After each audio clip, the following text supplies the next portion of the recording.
Hello everybody and welcome back to Pravus Gaming and more Plague Inc. Evolved Custom Scenarios.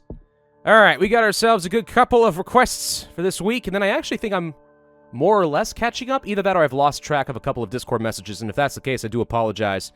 But today we're playing one called FURRY Syndrome. This one actually is on the Steam popular page right now. Where is it? There it is, that's the one. Even though it has, like, no stars. That's the thing, it's weird with Steam, where if I go to my library, it'll show some of the more recent and semi-popular scenarios, and it'll say it's got like 4 or 5 stars, but if I go to the actual Steam page, it's got no ratings. And it's like, well, what the heck? I don't know. Anyway, why, though, has made FURRY Syndrome? Increased ownership in pets allows for diseases to easily travel by fur. The solution, of course, is everyone must shave their pets, so they look like those stupid naked cats from Egypt that I think are disgusting. Yeah. However, no scientists have predicted the disease with the capability of traveling by fur. Scientists still remain unaware, but that will change once a new disease grabs their attention. I'm pretty terrible at making icons, and people are fairly strict with copyright. I do apologize. This is not a scenario for furries. Please stop. Oh no. Hope you enjoy it. Praise Pravus. Yay! Alright, let's give this one a shot. I am curious. ATP boost, Darwinist, aquatic chemophile, and symptostasis for a bacteria type. Catastrophe. I feel like we've used that before.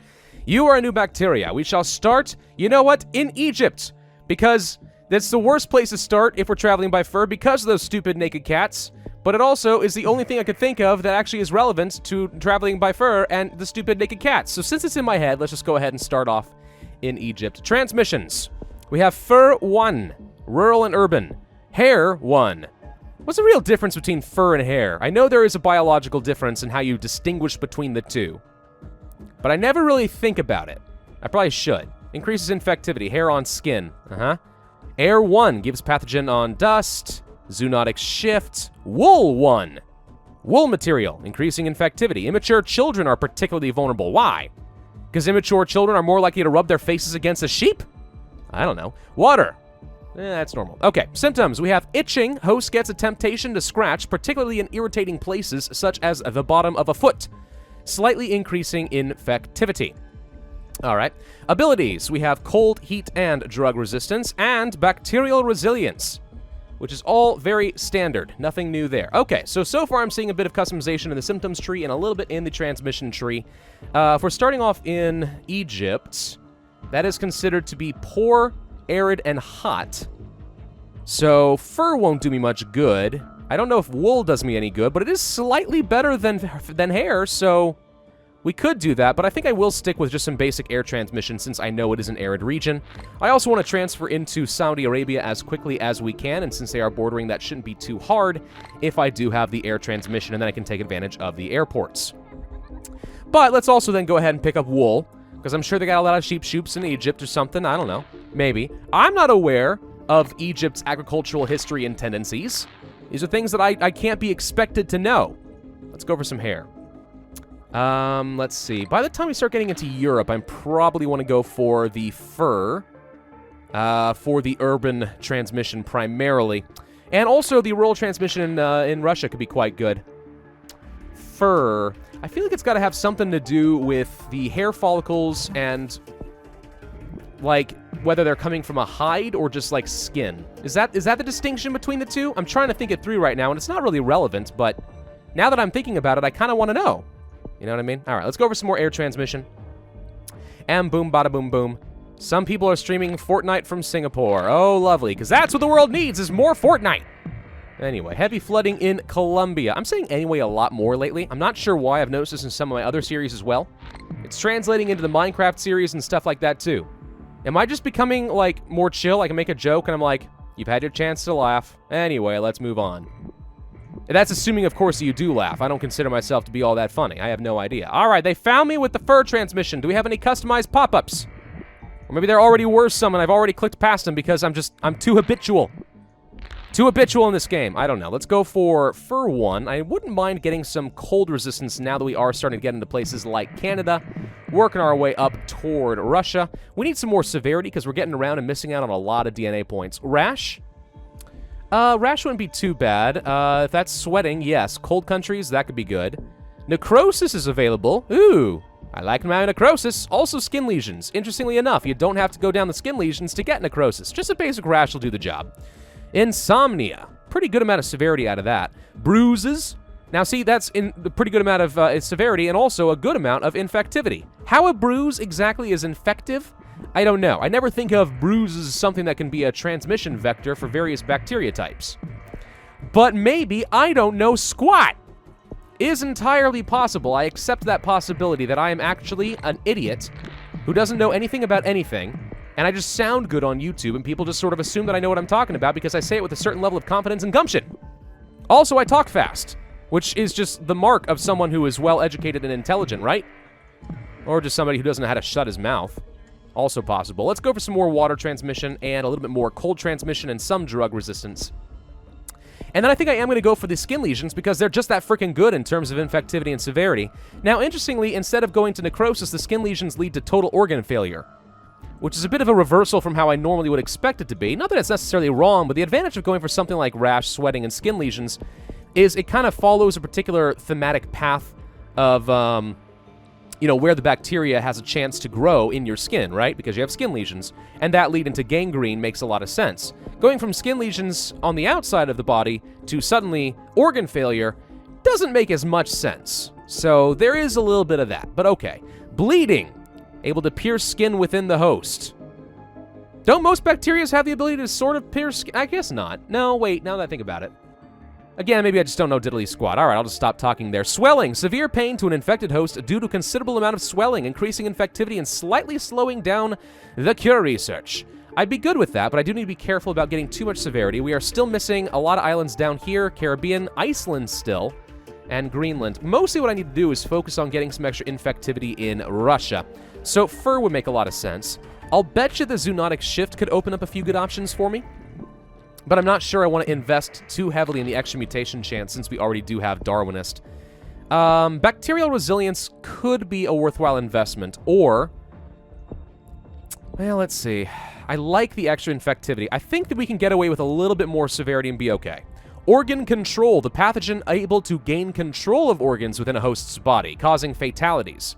And then it's horribly irresponsible with its newfound powers and shuts them all down. I guess? Maybe. I don't know. Iceland is leading the global cure efforts. Good on you, Iceland.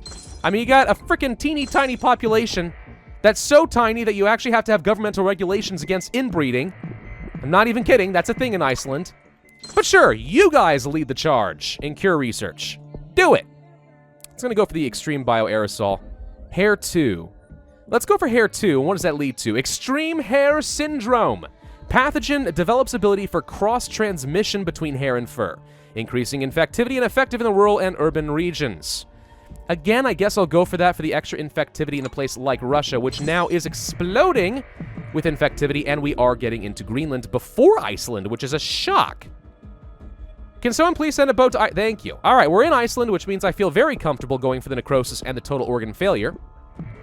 Probably could have gone for the necrosis a little bit earlier. The timing of necrosis is always a very delicate thing, and if I were playing on Mega Brutal, I'd be far more concerned about timing it, but because this is just a casual custom scenario, you know, on normal difficulty, I'm not usually that worried about it, so, you know, obviously I'm keenly aware that it is not optimal gameplay, but I just don't care. I think we're fine. Let's go for the swelling and then the bone breakdown. Intense workload and exercise may result in several body deconstructions, resulting in fatalities, which leads to coma. Again, with this doesn't necessarily follow the tree that I would expect. Bone breakdown suddenly turns into coma. Now, if this goes insomnia, and then memory loss, and then mania, and then coma, this makes sense. But does bone breakdown attach into coma make sense? Now, maybe the author was feeling a certain level of limitations, like everything has to connect in some way. I don't know. Maybe he wanted to form kind of a weird little skull shape. Just, you know, be aware that one path doesn't always have to branch into the next one. You could actually have a separation here. So coma relies on picking up mania, but does not rely on picking up bone breakdown. That is a completely fine thing to do. Alternatively, just move the coma over here, and that will be fine. But if you really want to have these connecting for balance purposes, you can just totally ignore everything I'm saying. That is fine. You don't have to listen to little old me. I'm just saying, thematically appropriate branches make sense to me, and I personally appreciate them, but maybe not everyone does.